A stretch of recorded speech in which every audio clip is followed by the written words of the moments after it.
Hello everyone. After completing my first Magma solo the other day with the Juggernaut against Ket with a Glassjaw Kicker, fellow Andromeda Andromeda soloist, Xeno Gaming, suggested a different spot to hunker down. You'll find a link in the description and a card in the corner for his Juggernaut Magma run using that same position. The location he suggested is infinitely better than the one that I was using. It's significantly more defensible, which allowed me to branch out to other character kits. So since then, I've been attempting solos with several characters, only to get screwed by the RNG's usual sinisterness.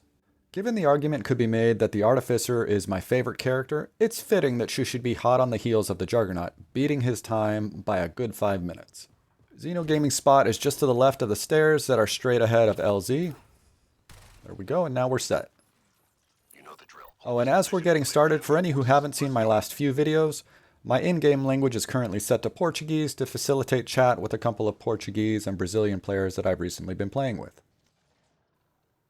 A couple things to note about this location. Observers are the biggest threat in the early waves. They will fly overhead and around to the right of the rocks to get a bead on you, so if you're making your first attempts at this, focus on them until they're gone, and then start whittling away at everything else. I've also noticed that if you move too far to the left, as in deeper into the cover position, Krogan and other enemies will likewise path around to the right around the rocks and fire at you from the gap behind. So stay in cover, but keep as close to the right edge as you can without being hit by the flat cannons.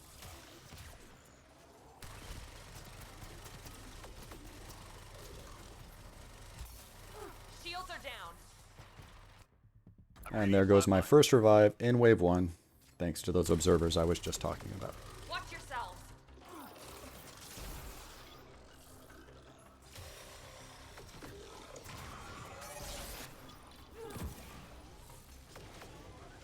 3 left. 1 left. Go get them. That hurt them. Be ready. Good work, people. And now for our Portuguese review. Dispositivos. Devices.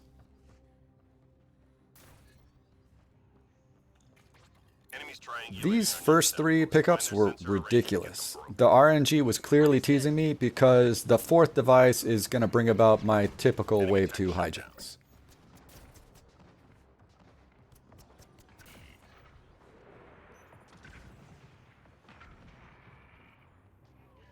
Enemy tech shut down. Hydra ahead.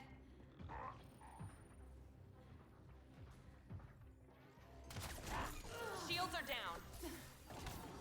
This spot where the 4th device just popped is the bane of my existence. It's Magma's roommate. And either later today or sometime tomorrow, you'll find a card in the corner and a link in the description for a short video where I show you just how bad that spot is and how truly devious the RNG can be. It was bad. Really bad. In fact, it was even worse than the shit show that this is turning into. Watch out. My shields are out.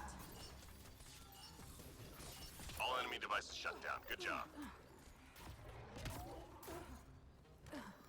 In typical linguist fashion, I am now down 4 health packs and 2 revives, and it's only wave 2.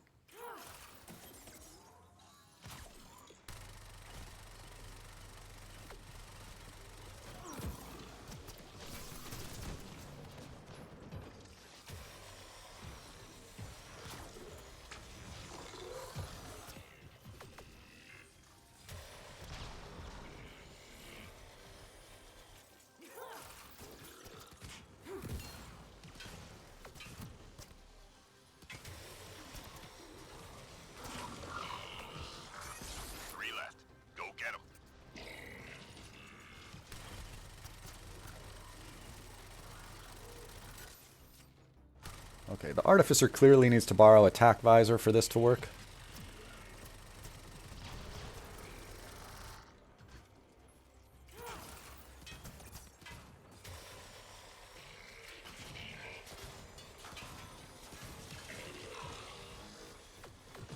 Look out.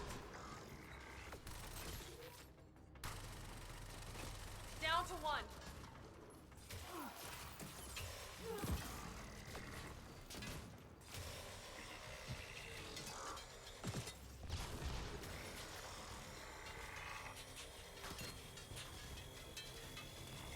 Nice job, Apex. Keep it going.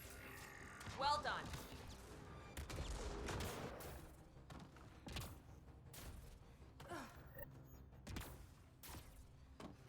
Hostiles en route. Clear the area.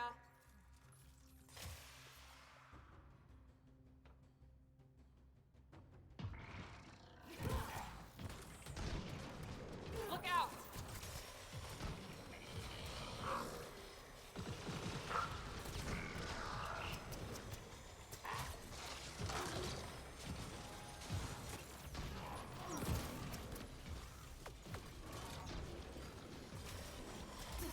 My shields are out.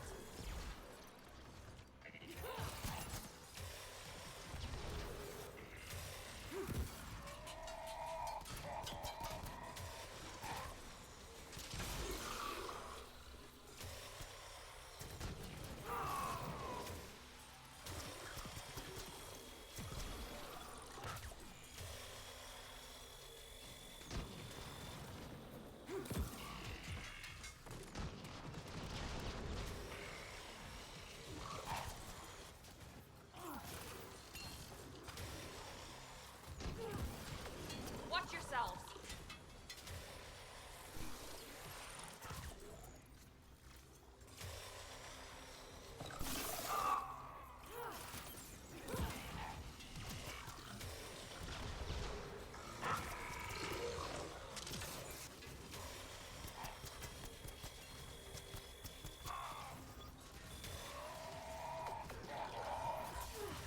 Shields are down.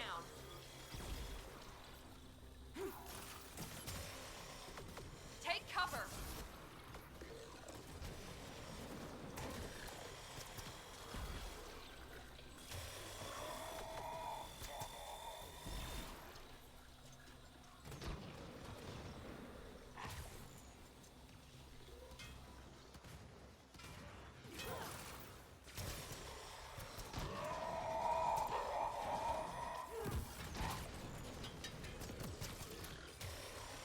Whenever an AoE grenade or what have you gets tossed into the defensive position, just jump backwards behind the rocks for a few moments, and then once it's clear, pop back into position.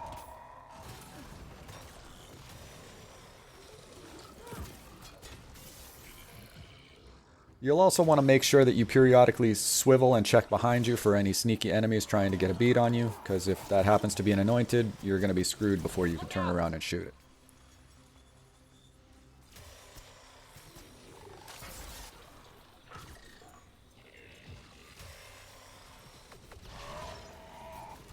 Watch yourselves.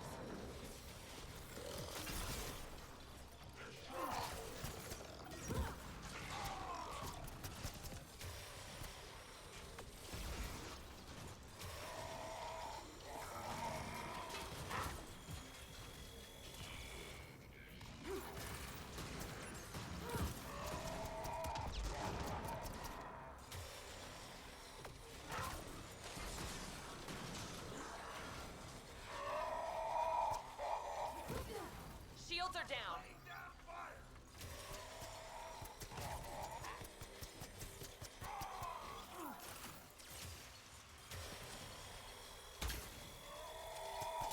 Three more to go.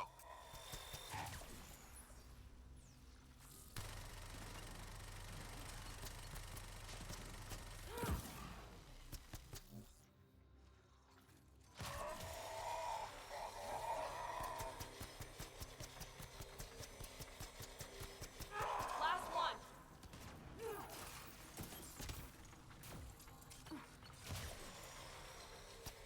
Enemies cleared.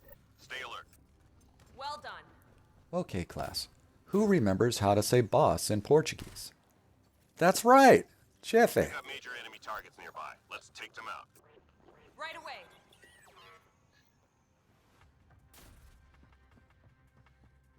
Hydra ahead. Lost my shield.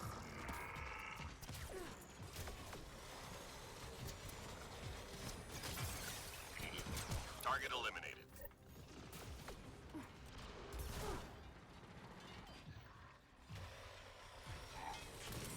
Take cover.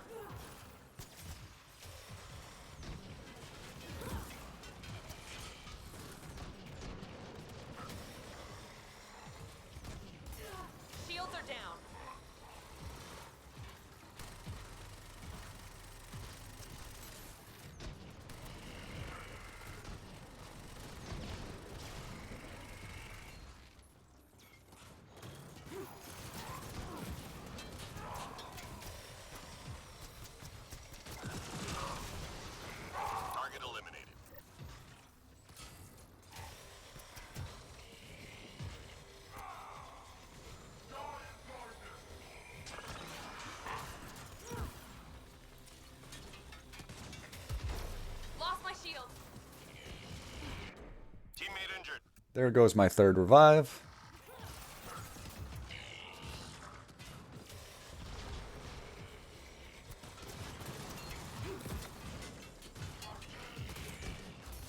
My shields are out.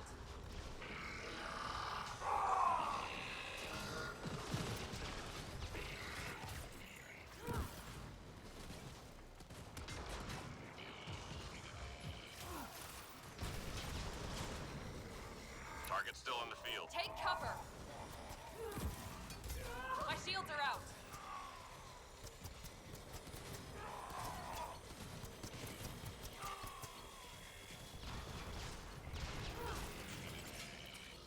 One RPG down. Hydra.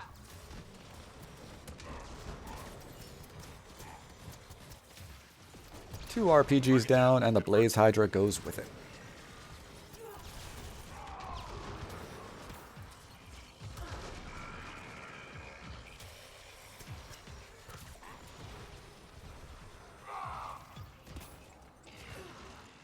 Watch out for Hydras and that V shape in the rocks just to the right.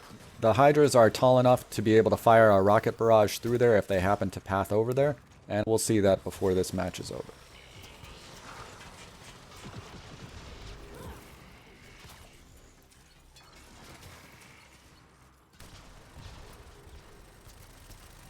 There goes my first ammo pack, and for nothing, I didn't even pull a cryo nuke off of that one.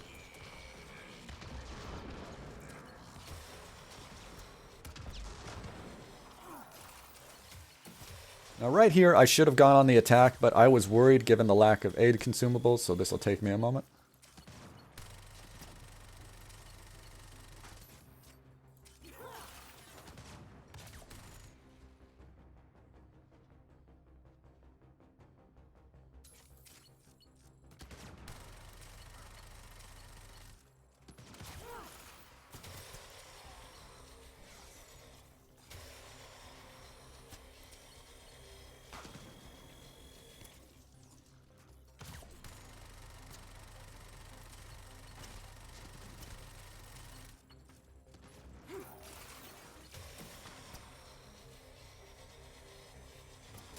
Down to one.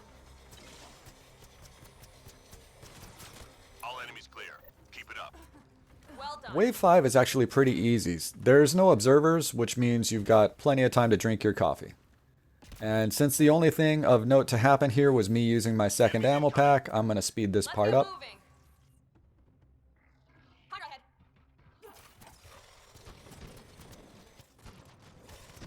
My shields are out.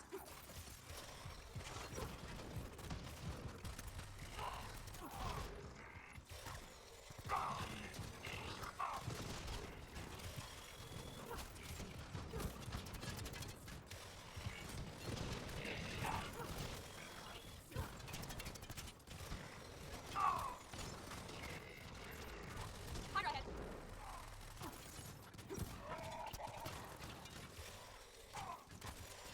Shields are down. Watch yourselves.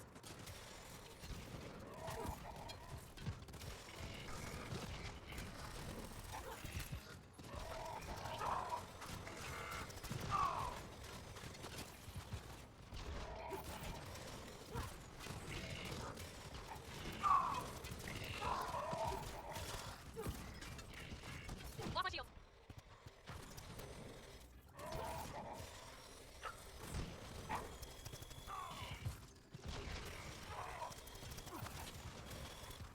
Alright, back to regular game time for just a moment. Here's where a Hydra got sneaky and fired some missiles through that V shape in the rocks that I mentioned.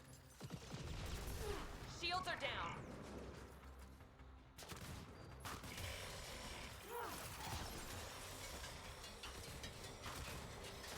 With its targeting gone, we can now jump back to ninja speed for the remainder of this wave. Hydra ahead.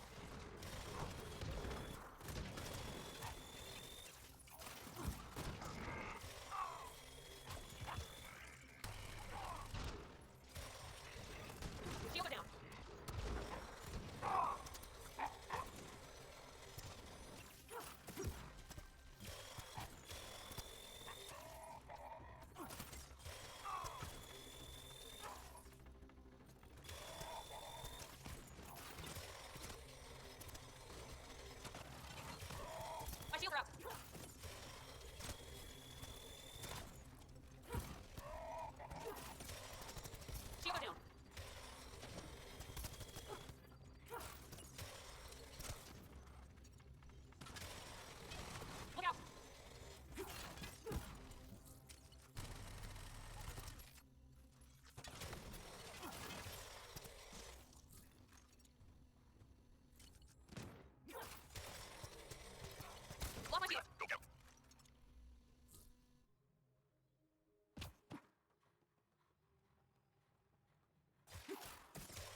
Stay sharp.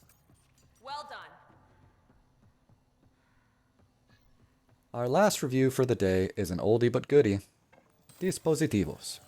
Devices.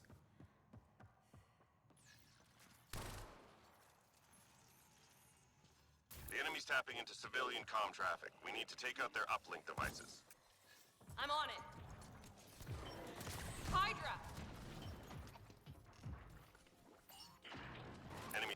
Lost my shield. Now, this dog here is about to cost me my last health pack and 4th revive. I'm reading a flat line. So that leaves me with one last revive to reach extraction.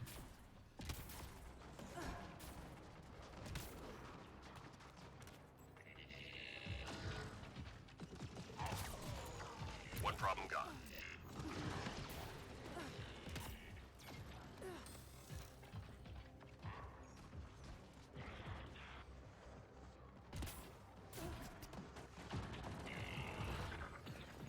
Okay, here we go. Key information. A Almost previous Wave 6 failure after objective completion with the Artificer taught me one thing for this spot. Kill the Ascendants with extreme prejudice. And just for good measure, kill them again afterwards. Ascendant! Initially, my hope was that they would stay outside with everything else and just fire their orb at the defensive spot. I mean, it's not ideal, but it's also not a big deal. Ascendants are extremely susceptible to cryo nukes, so they would die fairly quickly if that's what they did. But they don't stay with everything else. They float right up to you or onto the rocks and try and give you a big old hug. Just like that. My shields are Luck out. doesn't even begin to cover how I got out of that. Now it's an RPG extravaganza because the Ascendant is the only threat that matters.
Three more to go.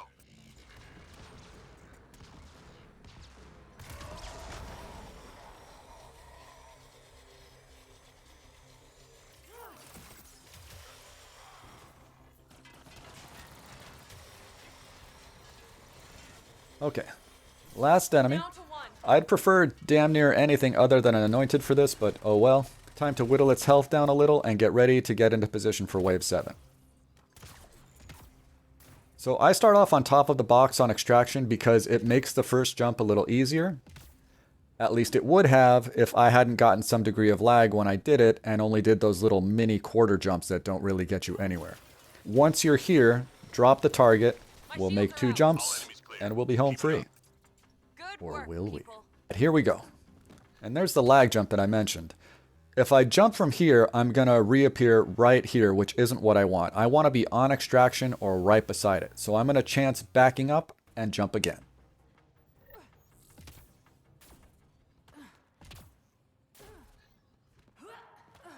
This is the goal right here, just to the left of this support beam. Extraction zone. Don't let this ledge fool you. There is a lot of room to move around and even climb around and explore stuff, but it's all out of bounds, even the stuff right next to this.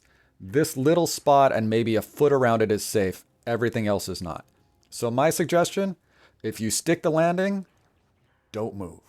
Don't even turn around, since your orientation won't affect the direction you're facing when you teleport back onto the map. Just wait out the timer and take a swim in the lava to respawn at extraction. With that in mind, let's speed this part up a bit.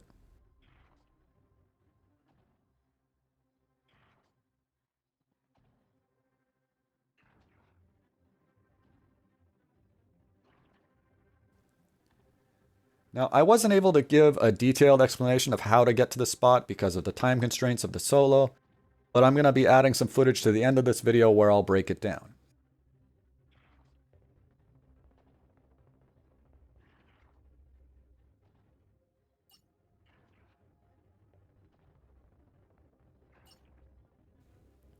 Three seconds is more than enough time to pull this off, but since I'm not going to pop on extraction because of that lag jump, I'm going to go on 5 to make sure I've got enough time.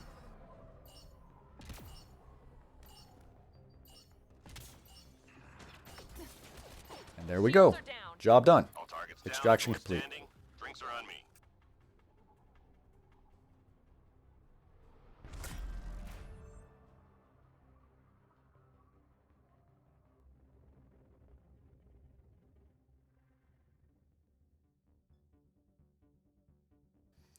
Honestly, I'm a little disappointed that I didn't break 60,000 points with all those invasions and cryo beams, but oh well, I'll get it one of these days. Now, let's take a look at that Wave 7 setup one more time. So as I mentioned, we make the first jump from the box on extraction, and what we're aiming for is this ledge right here. Now that ledge is out of bounds, so once you land on it, you have to jump again or you'll time out before you reach the spot that we're trying to get to. Now, we jump from the box on extraction here, and ideally you want to jump from behind it, because the way the teleportation works is that you get punted back to the last piece of valid map that you were on, which is wherever you were standing before you climbed onto the box. So behind it is best, since that puts you in cover right when you pop back up here. Sometimes though, it'll respawn you on top of the box for some reason, but that's no biggie. Here we go. First jump to that small ledge. And a second jump to the target area. That's it. If you want to practice this, set up a Magma Bronze Outlaw run and leave the Wave 1 Audi alive. Though it would be easier to practice with another player. Both of you use adepts and one of you can pull and hold the Audi while the other practices the jump, and then you guys switch jobs so that both players get to try it. Anyhow, once it's time to go, you just jump into the lava and you re-pop on extraction to thunderous applause. Or in this case, a roaring Audi. Enemies down. And Keep your that's guard up. all there is to it. Good work, people. As for what's next, I think it's time to take a run at Vertigo, since that and Aqua are the only maps I haven't soloed yet. So it's time to sacrifice some noobs and buckle down. But as those are videos for another day, thanks for watching.